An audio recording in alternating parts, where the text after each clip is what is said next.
एवं परम्परा प्राप्तम् इमं राजर्षयो विदुः सकाले नेह महता योगो नष्टः परं तपा। हे परम तप अर्जुन, इस प्रकार परंपरा से प्राप्त इस योग को राज ऋषियों ने जाना, किंतु उनके बाद वह योग बहुत काल से इस पृथ्वी लोक में लुप्त प्राय हो गया। इस परंपरागत योग, परंपरा क्या? सुरा।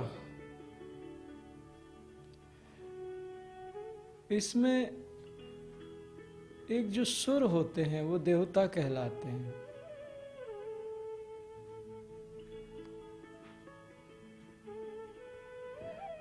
देवताओं से जो हमारे इंद्रिय के देवता हैं,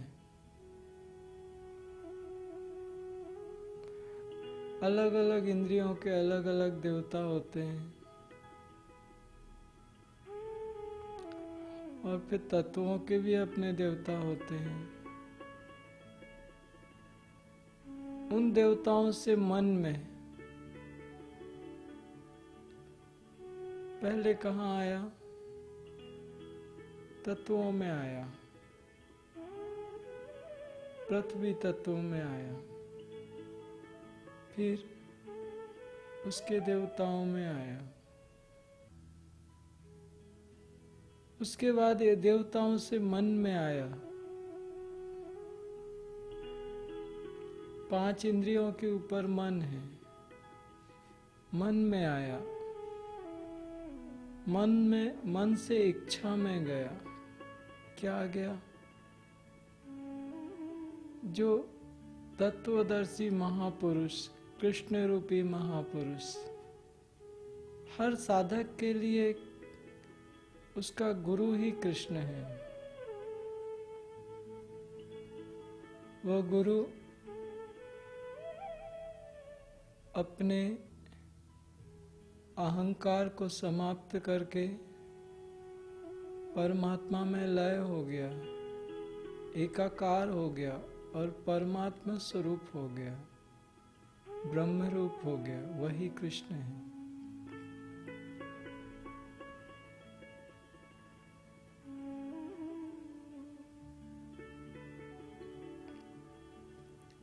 उसने किससे कहा?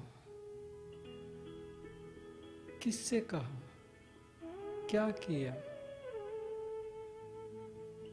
उसने मंत्र दिया। किसका मंत्र दिया? देवता का मंत्र दिया, सुर का मंत्र दिया, असुर का मंत्र नहीं दिया। क्यों दिया?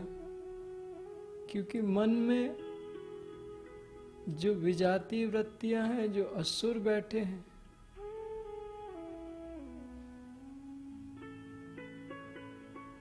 मन हमारे अंदर जो विजातीय वृत्तियां हैं, जो असुर हैं, उनसे युद्ध करना है।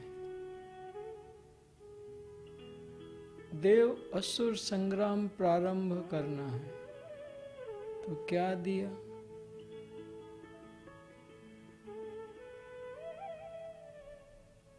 राक्षसों से युद्ध करने के लिए देवताओं के मंत्र दिए, देवता दे दिया।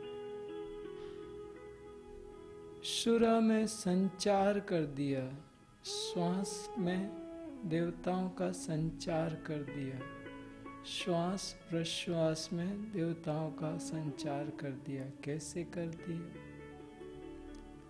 साधक से कह दिया कि यही श्वास है, जिसकी एक डोर तेरे हाथ में है और एक डोर परमात्मा के हाथ में है, और यही देवता है। तू पृथ्वी लोक पे है, ये ऊपर के लोकों के देवता हैं। ये तेरे लिए सीढ़ी का काम करेंगे, तुझे एक एक देवता एक एक स्थिति में ऊपर लेके जाएगा। ये सजातीय वृत्तियां हैं, सीढ़ी बना दी साधक के लिए। सुर दे दिए, देवता दे दिए, सुरा में, सुरा से मन में, मन से इच्छा में इन देवताओं को दौड़ा दिया। जहाँ जहाँ असुर बैठे थे, जहाँ जहाँ 3 गुणों से सुसज्जित हमारी वासनाएं थी, विकार थे, वही दुष्ट राक्षस, वही विजाती वृत्तियां, वही असुर, मोह रूपी दुर्योधन, अज्ञान से अंधा मन धृतराष्ट्र,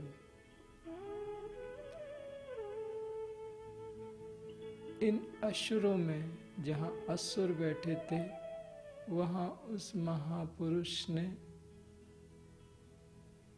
श्वास में देवताओं को भर दिया, दैवी संपदा भर दी, सजाती वृत्तियां भर दी। अभी तक जहाँ मन का राज्य था, कोई कंट्रोल नहीं था, कोई रोक टोक नहीं थी, जो करना था वो करते थे। अब वहाँ पे असुरों के सामने देवता खड़े हो गए, सुरा का संचार कर दिया। और सुरा का संचार श्वासों से, सांसों में मन, मन से इच्छा में। और जब वो सुर देवता इच्छा में प्रवाहित हो गए, तो इच्छा तीव्र होकर क्रियात्मक आचरण में ढल गई। जब सजातीय वृत्तियां मन के अंदर, इच्छा के अंदर और श्वासों में दौड़ने लगी, तो साधक साधना में साधना रूढ़ हो गया। उसके जीवन में शम, दम, नियम, आसन, आहार, विहार, ये सारी चीजें को प्रागट्य होने लगा। उसके मन में संयम आने लगा। वो अपने आप को समझने लगा कि अब उचित क्या है और अनुचित क्या है। अब वो समझ गया कि मुझे साधना करनी है। तो क्रियात्मक आचरण में ढलकर ये योग उत्थान करते करते राजस्व श्रेणी तक पहुंचा। यहाँ कहते हैं इसे राज ऋषियों ने जाना। मतलब वो साधक अब साधना करते करते उस स्थिति तक पहुंच गया जहाँ पे उसे सुख भोग के सारे साधन उपलब्ध हो गए। अब सारे लोग उसकी जय जयकार करने लगे। गुरु ने जो दैवीय शक्तियाँ उसके अंदर जागृत की और वो दैवी शक्तियाँ उसके मन, उसकी सांसों में पहुंच गई, इच्छा में आ गई और क्रिया रूप में योग में परिणत होने लगी और वो योगारूढ़ हो गया। उस योगारूढ़ होने से उसके जीवन के जो तमोगुणी कर्म थे वो नष्ट हो गए। तमोगुण के बाद में रजोगुण आता है। रजोगुण में सारी सुख सुविधाएं आ जाती हैं, सारी व्यवस्थाएं ऐसी आ जाती हैं जो साधक को राजा के जैसे रखें। अब वो साधक, यहाँ पे कृष्ण उसको राज ऋषियों ने जाना।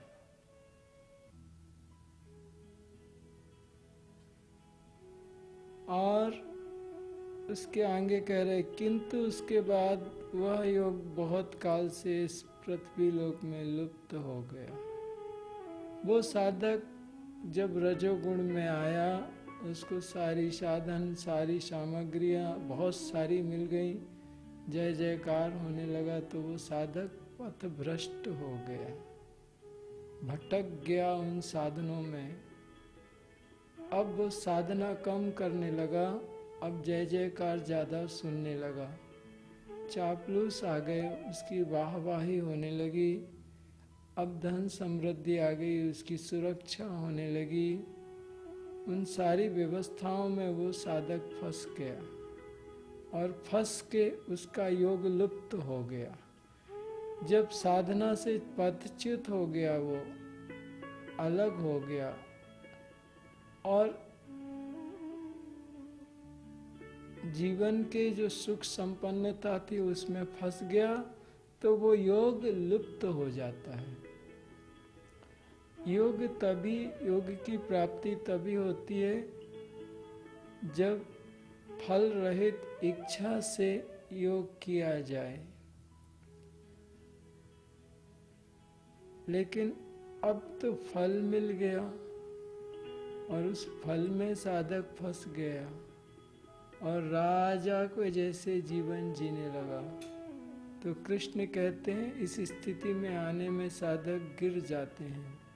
लगभग सभी साधक गिर जाते हैं और उनके जीवन से योग लुप्त हो जाता है।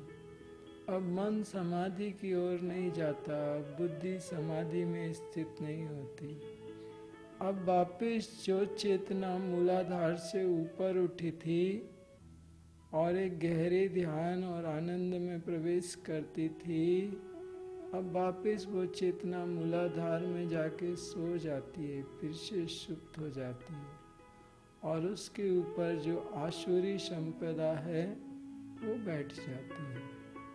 यही कहने का पर्याय है इधर भगवान कृष्ण का।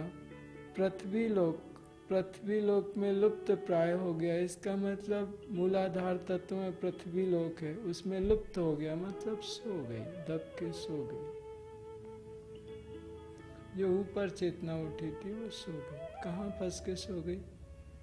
साधक की साधना काल में सुख सुविधाएं आई और वो उसमें फंस गया और सो गई।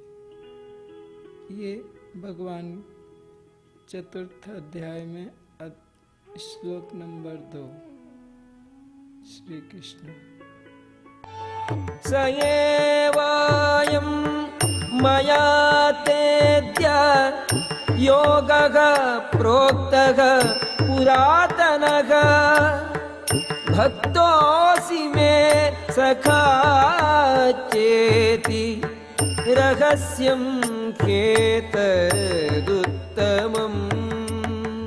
यत्तदुत्तमम्।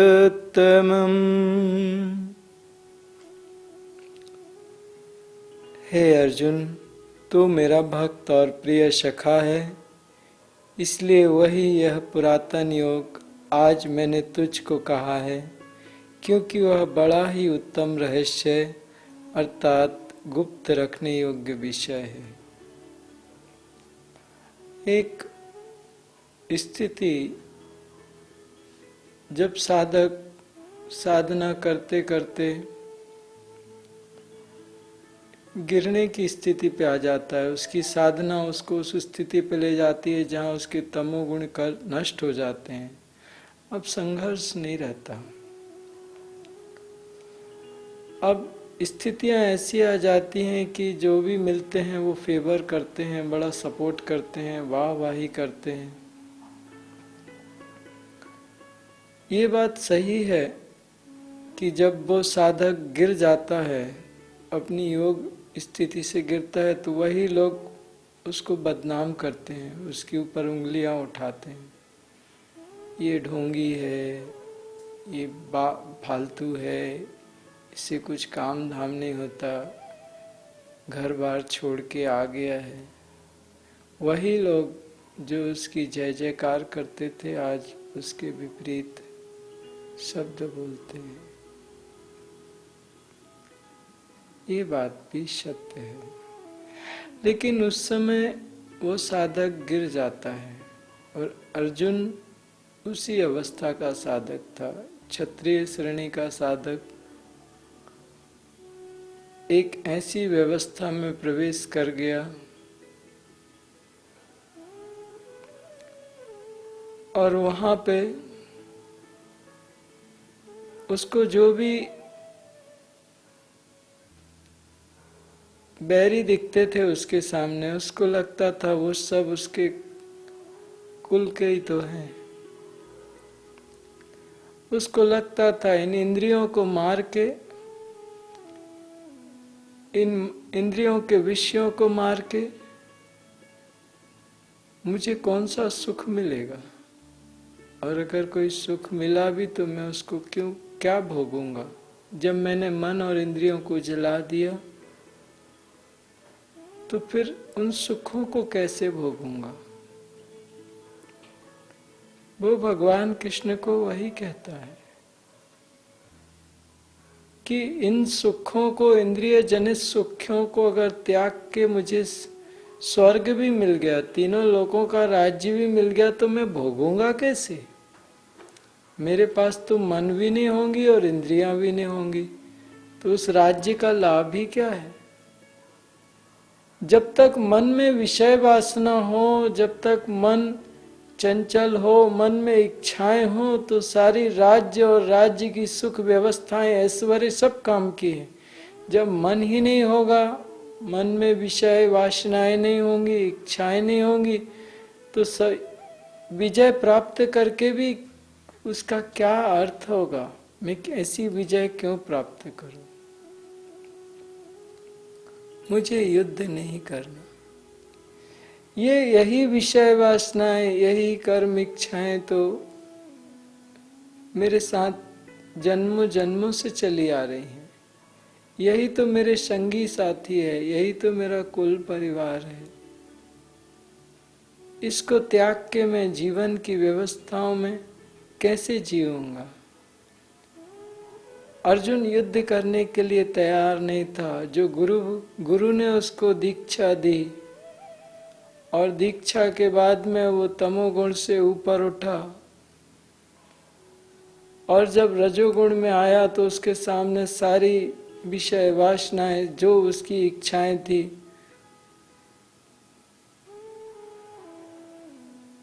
रजोगुण मतलब राजा की जैसी व्यवस्थाएं प्राप्त हो जाना।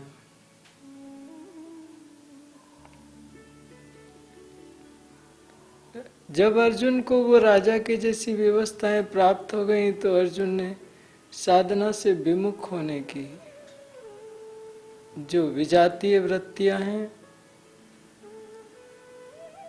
उनका नाश करने के लिए अर्जुन अब तत्पर नहीं था। अब उसको साधन दिखते थे, उसको अनुकूलता दिखती थी।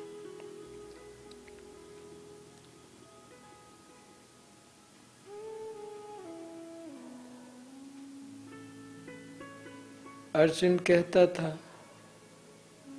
अरे कुछ नहीं हुआ तो मैं भिक्षा मांग के खा लूंगा। भिक्षा में भी तो कोई अच्छी भिक्षा देते हैं, कुछ तो मिलेगा खाने को।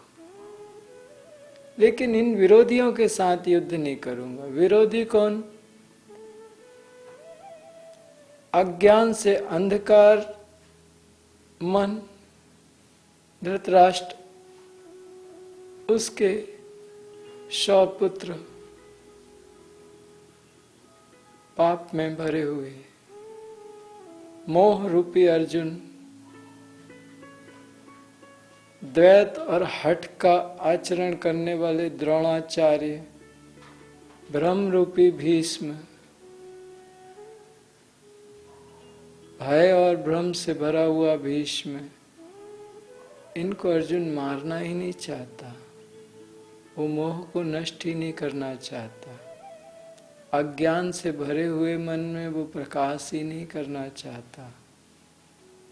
वो भ्रम और भय को नष्ट ही नहीं करना चाहता। इनके साथ ही जीना चाहता है। उसको आनंद आता है, उसको इन चीजों की आदत हो गई है।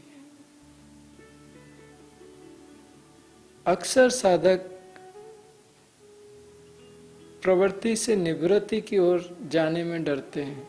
उनको लगता है सब कुछ छूट जाएगा, जो मेरे पास है वो सब छूट जाएगा, खत्म हो जाएगा। और जिसके पास कुछ नहीं है उसको ज्यादा डर नहीं होता। जब वो विवश था, विवश्यवान था, उसके पास कुछ नहीं था, सब तरफ से घोर अंधकार था, उसके पास ना साधन थे ना कुछ थे, तब वो विवश था। उस समय उसके अंदर सुरा का संचार किया गया, देवताओं की शक्तियों को डाला गया। और जब देवताओं की शक्तियों को डाला गया तो देवताओं ने कृपा दे दी। देवता जो दे, जो समृद्ध हो, जो देने में सक्षम हो, उन देवताओं ने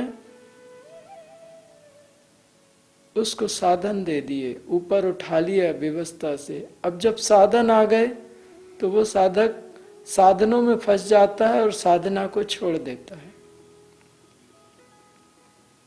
अर्जुन भी उन्हीं व्यवस्था का साधक था। लगभग गिरने जैसा था और हर व्यक्ति मूलाधार से चेतना उठ के जब स्वादिष्टान में प्रवेश करती है, स्वादिष्टान के 6 पेटल्स पे 6 विकार होते हैं, काम, क्रोध, राग, द्वेष, मत्सर, अहंकार। इस 6 विकार जो भी हैं, इन सब में एक के साथ एक घुसा पड़ा रहता है। सारे विकार इसी जल में रहते हैं। मूलाधार में विकार उतने तीव्र नहीं होते। मूलाधार में तो रोटी, कपड़ा और मकान की इच्छा होती है, लेकिन स्वादिष्टान में आके जो सुख ऐश्वर्य मन में जागते हैं साधक के, साधक गिर जाता है, उस पानी के कीचड़ में लथपथ हो जाता है, वो निर्मल नहीं रहता।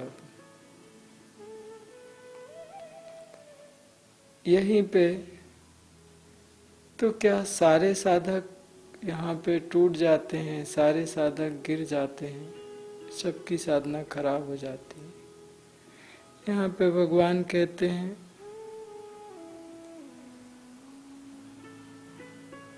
नहीं, जो मेरा भक्त है। भक्त का मतलब क्या होता है? भरत जी, मीरा, सूरदास, भक्त क्या कभी सुखों में भगवान का त्याग करता है? मीरा तो राजमहलों में पली थी और राजमहलों में गई थी। ऐसी लागी लगन, मीरा हो गई मगन, वो तो हरि हरि गुण गाने लगी। महलों में पली बन के जोगन चली, वो तो रानी दीवानी कहाने लगी।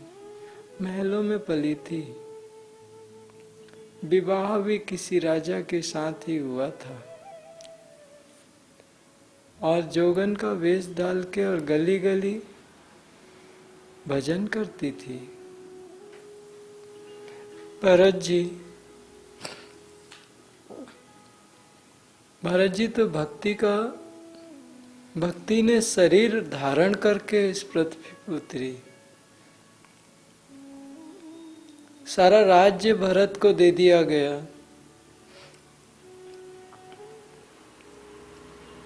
राम जी ने आदेश दिया था, भरत राज्य स्वीकार करो, और भरत ने ऐसे राज्य को छोड़ा जैसे कोई सर्प किसी मनुष्य के शरीर पे आके कोई सर्प गिर जाए तो फट करके फेंक देता है, ऐसे फेंक दिया। राम जी ने 14 वर्ष वनवास जमीन पे लेटकर बिताए। भरत जमीन को खोद के भीतर लेटते थे। भरत जी कहते थे, हमारे राम जी पृथ्वी पे सोएंगे तो हम पृथ्वी के नीचे सोएंगे।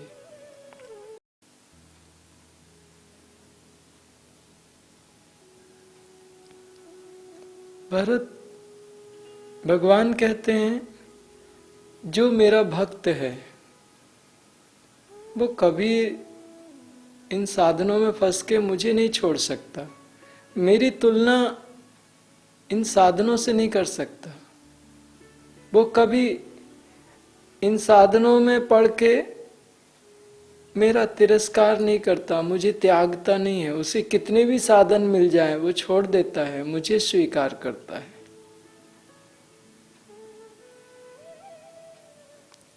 और जो मेरा सखा है, सखा साधना करते करते परमात्मा के साथ साधक धीरे धीरे एक अंतः से एक सखा के जैसे हो जाता है। उनके प्रति फिर भावनाएं आती हैं। धारणा, ध्यान, धारणा, समाधि। धारणा में वो सख्य हो जाता है, एक मित्र हो जाता है। जैसे वो अपने अंदर परमात्मा से बातें करता है, परमात्मा में लीन रहता है। 24 घंटे उसके अंदर परमात्मा के विचार, अपना मंत्र पूरा उसमें डूब जाता है, शक्य हो जाता है। ऐसे समय भगवान उससे बातें करते हैं, स्वयं परमात्मा उसके अंदर जागृत होना शुरू हो जाता, प्रारंभ होता है, और भगवान भी उनसे बातें करते हैं। उसके अंतर में प्रकट होते हैं परमात्मा।